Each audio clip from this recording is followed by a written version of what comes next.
All right, everybody, welcome to the Coach Murray Show. We're filming it from over here at Maiden Field, where we just witnessed a 10-9 come from behind victory in the bottom of the eighth, Coach. Hey, I tell you what, that is exciting. I love watching these girls play. You know, like I said, you wanted me to get on the microphone. I said, no, I want to be a fan. I'm still a fan, too, sometimes. And, you know, me being an alumnus of this from this high school, you know, 89, long time ago. But I still root for these kids, and I have to watch myself out here because I get to hollering, and I'm the loudest person in the stadium sometimes. Yeah. So I sure didn't need to be on a mic. You know. It's nice to be a fan once in a while, isn't it, Coach? It's very much. You know, and these girls, you know, I'm looking at all these girls. Most of them are in that weight room right now getting after it. You know, they in Coach Lloyd's first and second block class, and they're really doing a fine job in there. And they did. Coach Kemp stepped in and took over and has done an excellent job with them. Got Coach Marchman and Coach Graham over there with them. Yeah. State championships between those two. So, I mean, that staff's loaded up. Yeah, that's right. And they play hard, you know. And, you know, they didn't quit. They could have easily given up, giving up going down by 2 runs in the bottom of the 7th. And they decided, the top of the 8th, and they came back to win it. And I'm excited for them. I'm happy for them. Maybe this will continue on through the week. Yeah, that was a lot of fun. They were down 9-7, came back, bases loaded, 1 out, hit that thing right down third base line, got 3 across on an error at third. So that was a lot of fun. Oh yeah, no doubt. Anytime you win, I mean it was ugly, but it was pretty. It's pretty to these girls, pretty to parents, pretty to Indian Nation as far as I'm concerned. It's a great lead into your show. There's not an ugly win. I promise you that. All right, let's talk about last Friday night a little bit, Coach. We got our opening night was against Jeff Davis. They came in doing what they do. We do what we do. Another tight game between the two schools. Yeah, they're well coached, and you know they fell on some hard times last year, and we knew that they were going to be tough. They were tough last year. I mean, we won in overtime, and they play hard, and you know they've got a proud program up there. Coach Helton does a great job with them, and you talk about ugly. We were talking about ugly a second ago. Our offense was pretty ugly, and I felt like our defense played exceptionally well. You know, we'll talk about some of the good points on that, but you know, we just didn't have it going on offensively. You know, we weren't clicking at times, and despite that, though, we still had a chance to win it. Yeah, we did. And then right there at the end, you know, we're sitting there second down from the 14. Got 2 downs to go in. You know, we could have even got a first down. Mm-hmm. 2 downs left from the 14-yard line to get a touchdown to win it. And we had a bad snap, so then we got 1 chance from the 30. Yeah. And of course we didn't execute that either. But you know, it happens. I hate that it happened, but I'd rather it happen now than on later down the line for sure. And that one snap, we were going in there in the fourth quarter, and that one snap right there at the end kind of changes the play calling at that point. I mean, like I said, we would have had 2. We were instead of 2 plays, we had 1 play. Yeah. You know, we had 2 plays to get basically 14 yards because we were on the 14-yard line. Didn't have to get 14 yards. We could have got a first down, but 14 yards to win it. And you know, it's a loss that you know we as a staff just especially offensively that you know we take the blame for it because we didn't have our guys really prepared. I guess is the only way I could say it. Because we missed some things offensively that we've worked on this week. You saw how we marched down the field real fast and scored by throwing those outs to Bo Hamilton, and that's our offense. Yeah. And we weren't doing that the whole game, and so we've been working on that this week. You know, we don't have a lot of plays, so we need to execute what we have. You know, the quarterback and the receivers need to make the right choices, and like I said, it's probably our fault. I would say it is our fault. Anytime you lose a game that close, your coaching staff gets blamed for it. We didn't have our guys prepared. Now on defense, I think our guys were on point. You know, we turned the ball over twice inside our own 10-yard line, and you know defense only gave up 1 touchdown. So you know I was pretty impressed with that. Yeah, considering we gave them, like you said, we gave them that short field twice. We're still there at the end, only down by 4. So I mean, that's the kids didn't quit. No, they didn't quit. They didn't, but I think it was just a little bit too much, too late. You know what I'm saying? Or not enough too late. It was too much to overcome. But we still had our chance, and I thought we had. I said, we're gonna win this thing. We win this thing. And unfortunately, that bat, when I saw the ball rolling past Aiden, I said, oh, that was it right there. And it only gives us one chance. I mean, it was a prayer, but it's we got to be better than that. And I think we've had so far these 2 days. I think we've had a better week. Last week was miserable as far as practicing goes. I mean, it was hot today, but we still got some good quality practice in, and also, side note to that, not only out practicing, but the film watching the kids are doing. I can monitor how much film they're watching and stuff. I just pull it up. It tells me, Joe Smith's watching this much film. Just how much he's watched. And there's some kids putting in some film time this weekend and getting prepared for Yulee for sure. I wanted to ask you, did you it's a positive to me? It's like a positive thing. You have a defensive lineman that might could be a fullback. The young man took that scoop and scored about 55 yards. Jamie's played for us. This is his 3rd year playing. He unfortunately last year he couldn't play with us. He got a little trouble off the field and he wasn't able to play with us. But he's a player. I mean, he turns heads. When we had that other guy here that the Georgia coaches would come out and see. They said, "Who's that dude?" I said, "Well, that's Jamie Jackson."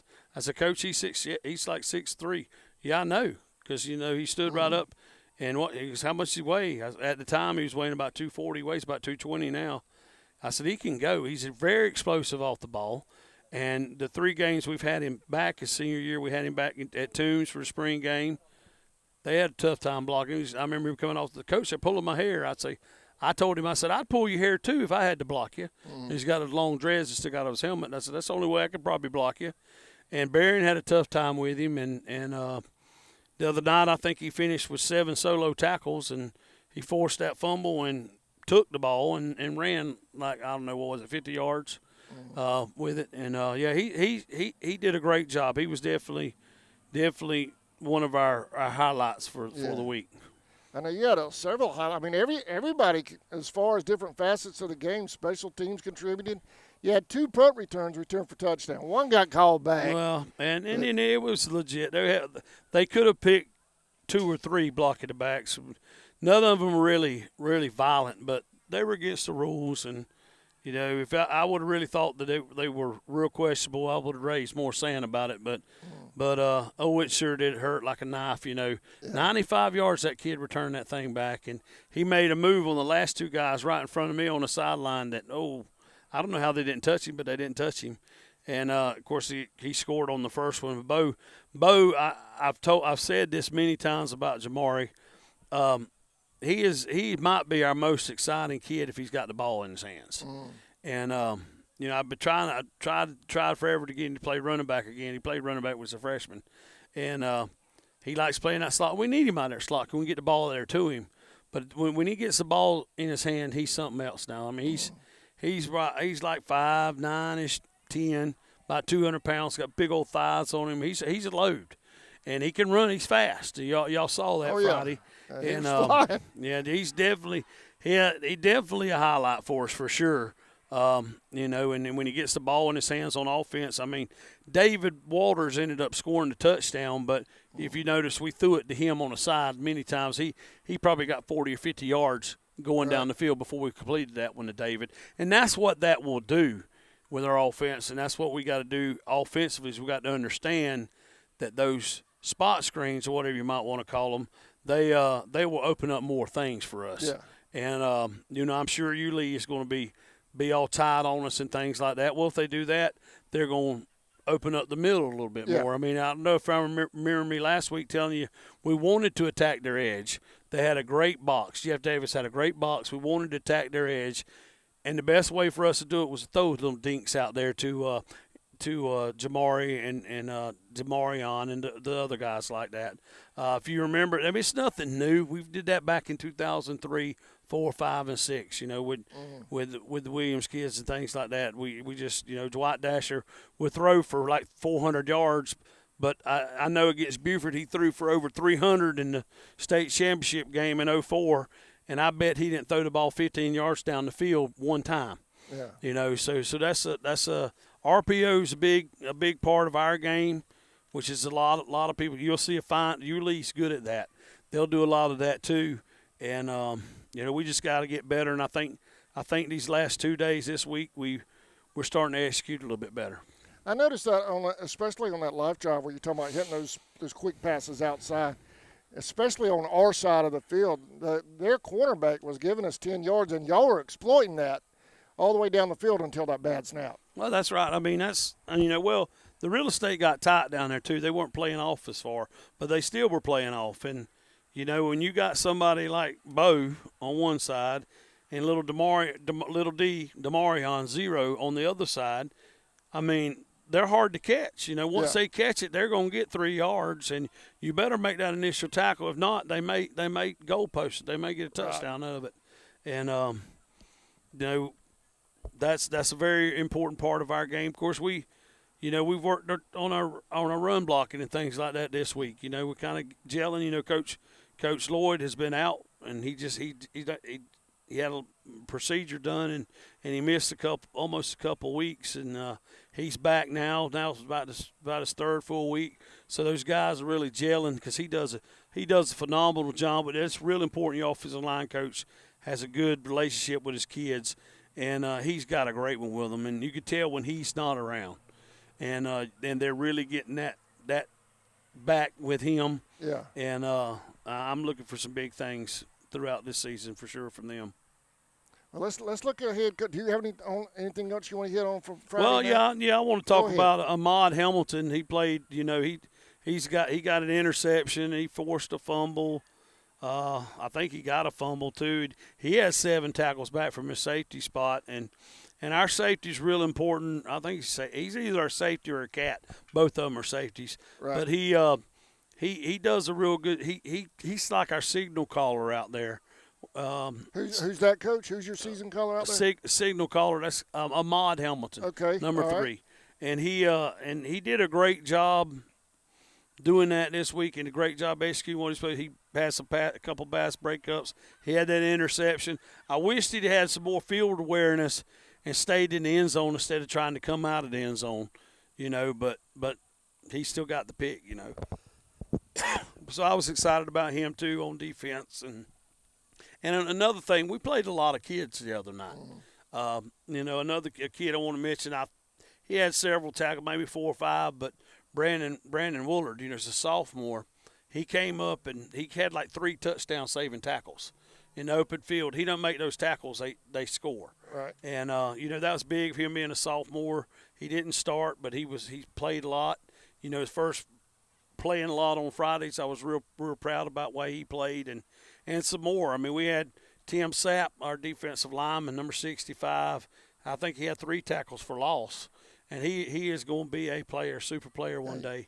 And he's just going to continue to get better. And I thought AJ did pretty well considering what he's thrown into being a freshman. You know, there was some things that he could have did better, sure, but you know, he got himself to where he was able to start his first varsity game as a freshman. He's going to continue to get better. I mean, with him just a freshman, the future looks bright with him. You like to see those younger guys stepping up. Yes, sir, and I'm excited about that.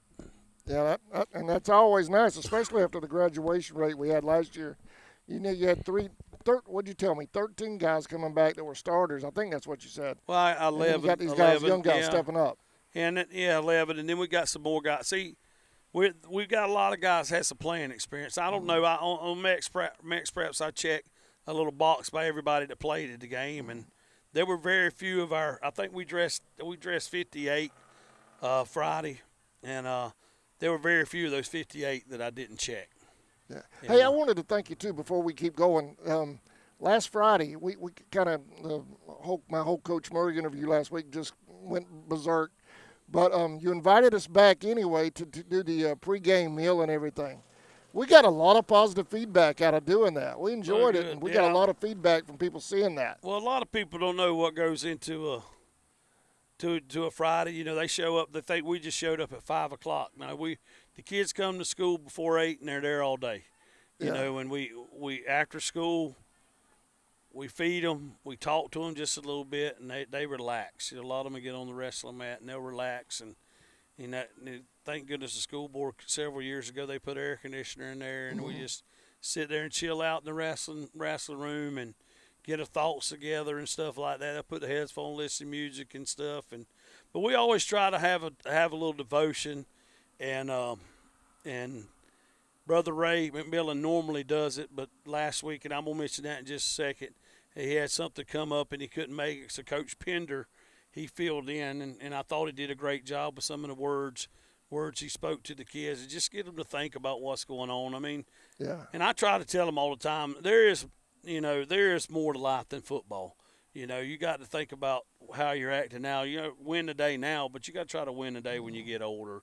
And like I said, there's a lot that goes on. I'm glad that some people got to see some of that went on. Yeah, it's not just football; it's life lessons. Oh yeah, because you don't. I mean, you get bumps in the road all the time. I mean, we got a bump in the road with Brother Ray not showing up Friday because, you know, most people probably know by now, but a long time fan. He's the alumnus of the high school. He graduated with my mom, I think they graduated 69 together, and he drove our buses for like 30 years. Tommy Bryant, Mr. Tommy Bryant, he passed away last Friday, and boy, that was a real tough thing to hear because how important he was in this program, but also, you know, on a personal level, you know what Mr. Tommy meant to me just growing up and listening to him, and we called him the Warrior. He drove the third bus, which was the most aggravating bus you could drive. Well, maybe I drove the second bus. But anyway, he drove the bus. We called him the Warrior. You know, we went on those long road trips in the early 2000s, and I don't know how many miles the bus is logged. But and the superintendent back then, and I think Mr. Dinkins was the transportation guy then, they gave us 2 drivers to drive. Okay, we had 2 drivers per bus. Yeah. Mr. Tommy said, "I'm taking it my own. I don't think he let anybody ever drive else besides him." So we called him the Warrior. Call him the what, Coach? The Warrior. Okay, the Warrior. He was a true road warrior, and I'm certainly gonna miss his quirks and his comments about things. And man, loved Charlton County football. He loved Georgia football, and I sure hope y'all keep the Bryant family in your prayers and thoughts as they go through this time, because I sure am. Yeah. All right, let's dive into this Friday night. Are we okay with doing that? That's fine, Coach. All right. Friday night, we've got the Yulee Hornets coming to town. We went down there last year and played a very exciting game down there. We come out with the W. But that one went right toward the end too, Coach. Well, yeah, I mean, you know, the thing is that the quality opponents we're playing, you're going to have that. You know, I think a lot of people on our schedule are better than us. They should be better than us. They're higher classification schools. You know, and we were rebuilding and whatnot, but you're going to have those dog fights, and I expect this Friday to be one too, because they're loaded athletic. I mean, the school has like 1,600 kids in it. Yeah. And we got like 450. And their quarterback is the quarterback who quarterbacked Ware County to the 5A championship. He was at Ware last year. Yeah, he had transferred to Ware for a year, and then he went back home, I guess. But they got that transfer portal working. But he well, I don't know anything about that here. Yeah, I know you don't. But anyway, they got long, lanky receivers. They got one kid kind of joked around. I mean, he looked like a giraffe. He is so tall. Yeah. Looks like he's 6'8". He's a tall kid, and they got that number 0, that mean behind tight end linebacker. Looks like he's the same kid that would just knock your block off. And they got some good defensive linemen, great players. And Coach does a great job with the kids he has. He has a great offensive mind, so he'll sling that ball around. How do you sit back and game plan for a quarterback like that that's been to state with a 5A, 6A school? I didn't watch tapes on Ware. I just watched tapes on Yulee because he's going to do what they do, you know. I got you. And we just, all we saw with him back there at quarterback was several series again. It was their kickoff classic last week against Inglewood, and he does a good job getting rid of the ball and throwing the ball, and I'm sure he could probably run like a deer too. So we got to keep him hemmed up. Coach Sweeney's got a little few I don't know what you call them, quinks or whatever you call them in our defense that we haven't done before. You'll see some different personnel around in some different alignments. Before the ball snapped, I hope they get back to where they're supposed to be. Yeah. But you're going to see something and go, what are they doing? But, I think it's pretty exciting, to do. It's going to be a fun game. I hope so. I hope everybody comes out, and I hope the weather holds off. I don't know what the weather's supposed to be. I just know this sun that we've been having. My gosh, I'm ready for the old sun to come back because this summer has been hot now. I know as long as I've been doing Indians football with you guys through CSN, last year over at Yulee, I mean, it may have been because their bleachers were small, but that was one of the largest crowds I've been in high school with you guys. Oh, yeah. And they're probably going to travel very well, too. There's going to be a packed house Friday night. That's, like I said, I said that last week and the week before. I've always wanted, and me and Coach McWhorter would talk about this, we always wanted to get 2 Nassau County schools on the schedule. Yeah. Play one at home this year, one at home next year, and flip-flop and do that. And because they're so close, communities are so close to each other. And, 30 minutes. Where we are, we're at the bottom of Georgia. We're one of the smallest schools around. I mean, we had to go to Homerville. That's our closest game. And, that was the biggest rival, too. But, we don't have those close games, those close rivalries with anybody, and maybe we can get a, Florida-Georgia thing going with them or something like that. But I mean, our kids know their kids know our kids. They go to the beach together and all that. Yeah, that's right. They see each other all the time, and, it makes it exciting for them. And I'm sure their parents know their parents and vice versa, So it's anytime you get 2 places close together, you grew up in Baldwin. It was always good to play a school close to you, and it's kind of like that. I'm glad it builds it up, builds the drama and everything up. I hope it continues to. Now I don't know how long we can be playing Yulee because they're going to be bigger than Camden before it's over with, bigger than First Coast down there. It'll be like an 8A school before it's over with. But for right now, I'm enjoying playing them and things like that. All right. What do you expect? Well, we know we just talked about their quarterbacks. We know they're going to be slinging the ball around probably Friday night. How on defense? I mean, what's our offense going to do Friday night? You're kind of mixing up the quarterbacks this past Friday. Well, I don't think we're going to do that. Coach Hagan's hadn't told me what he's going to do yet. Everybody's still getting reps, but I think he's wanting to settle on the quarterback, and we need to settle on the quarterback. And but that hadn't been discussed yet. It's not Wednesday yet. Right. We'll probably make that decision tomorrow, and we're just going we're going to do what we do. Yeah, but we've got to do better with what we do. What our identity is. Kids have kind of had trouble kind of figuring it out a little bit, but I think we're getting a grasp on it, especially this week with some things, and they're kind of you can just see by the plays that we're running in our inside periods and our team periods. You can see what the quarterback's doing. They're kind of understanding a little bit because coach gives them a little bit of room to operate. They don't go out there with just one play. Hey, you're going to run it in this A gap, and that's all you're going to do. It's not exactly happening. They can throw it out to the side. They can throw pass play or run play. They pretty much got 3 options when they go there. Right. It all depends on what they can handle. We haven't been handling it well, but like I said, we've gotten better over the last week. So, you'll see some of those things. I hope we'll execute them. I hope we put some points on the board. Yeah, what's that? I hope we put some points on the board. Besides one offensive touchdown, for sure. Oh yeah. Hey, Friday night's also youth night. Yeah, Youth night, rec night. The little guys doing that big thing every. Yeah, those Chris Glover and his Glover brothers kids. I think they're 8U all the way to 14U. They share the practice field with us and things like that. They'll all be excited Friday and we'll have that going on Friday night with them. I always love seeing those little guys come out, and I get to fist pump them every now and then at practice and stuff like that. But they'll be future Indians one day, and or or not future. They'll be Indians one day. They're future Yeah, the Indians. little I guess, guys now. practice next to y'all all the time. So Yeah, that's right. That's right. They have that inspiration. Yeah, we get to see them, and you can see them come over, and you can see their eyes when they look at our boys. That's what I tell the boys all the time. I said, you don't know it, but these kids are looking up to you. So you got to watch what you do and how you do it, because they're going to emulate what you do. And our kids are doing a good job with being role models, I think, with them too. Yeah, so that's gonna be this Friday night. The youth guys probably need to get there. What, about 6:45? That I don't know, brother. Yeah, you don't. I'll get with Glenn. I'll figure that out. All I know is my itinerary. We'll be at 3:20. We're going to eat. You're just doing what you do. 5:30. We'll be over here at the field. I'm gonna get you a shirt that says "We do what we do." Well, I mean, I'm not exactly like that, because I'm very bendable. I do what my coordinators, what my coaches want done, Yeah. and then what my players can do. You know, that's how I guess I should say that. You know, I just kind of like the CEO of this thing. I mean, I got 6 guys under me that, man, they're something else. Not just 6 guys. The guys at junior high too, I guess. I don't have to worry about a thing. They coach.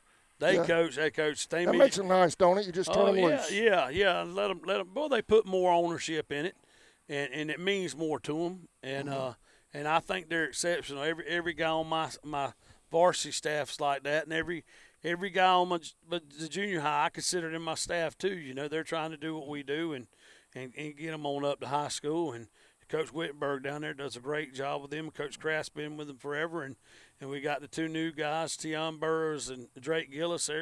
They lived it. They lived Indian football, so they know what's expected. You know, and you know, and on the varsity staff, Coach Wiles, he lived Indian football. You get 1 or 2 less gray hairs anyway. That's right. That's right. Just a couple.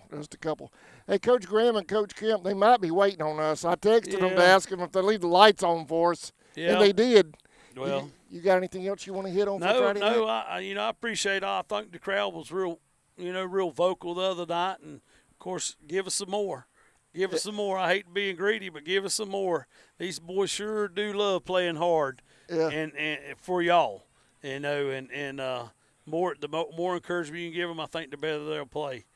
What's that? I said the more encouragement that y'all give them, I think the better they'll play. Yeah. And do y'all's best to win today for sure, so we can do what we do, right? You can do what we do. I hear you, Coach. Listen, I appreciate you as always. Yeah, Thanks for coming over. We had fun with the end of that game, man. Oh yeah, I'm gonna give the girls a shout out again, man. That was one of the best ball games I've seen in a while, because we won, number one. And you said, you mentioned something about it being ugly. It wasn't ugly. It's pretty. Those girls got a smile, and they needed that. You know, they've been kind of beat around early in the season. They won their first region game the other day up at Turner, and they came here at home. They won at home game, man, and the home crowd. And I'm excited for those girls, and I can't wait to hug them on the neck tomorrow. Heck yeah, I got you fired up for the show too, man. Right. You were cranked up. That's right, and that's why I wouldn't take the microphone, because I wanted to sit back and be a fan for a little bit. Yeah. So go Maidens and go Indians. Go Maidens, go Indians. That's right. Hey, thank you, Coach. I Yes, appreciate sir. you as always. Good luck Friday night, rec night, and pregame meal and all. Now, does your quarterback club need volunteers over there? Because I noticed there's like 3 people. We can always have more. We'll never have too many. So yes, if they want to come volunteer, come on. We had a meeting tonight, but come on. Yeah. And we'll meet next Tuesday. Everybody, pretty much every Tuesday night we'll be meeting. Quarterback club. Those ladies were getting it as hard as they could the other day, just to try to get these boys fed. Miss Eleanor does a great job. And I don't want to mention other names other than her, because I'll miss somebody. But we don't have many, but we have some exceptional folks that help out with the quarterback club on Fridays for sure. And Miss Eleanor, she's always been our cook, and I say our cook, whatever you want to call chef, more or less. She puts some good food on there for us, and so. All right. Well, we'll see y'all next time live on CSN. Thank you, Coach. Have a great night. You too.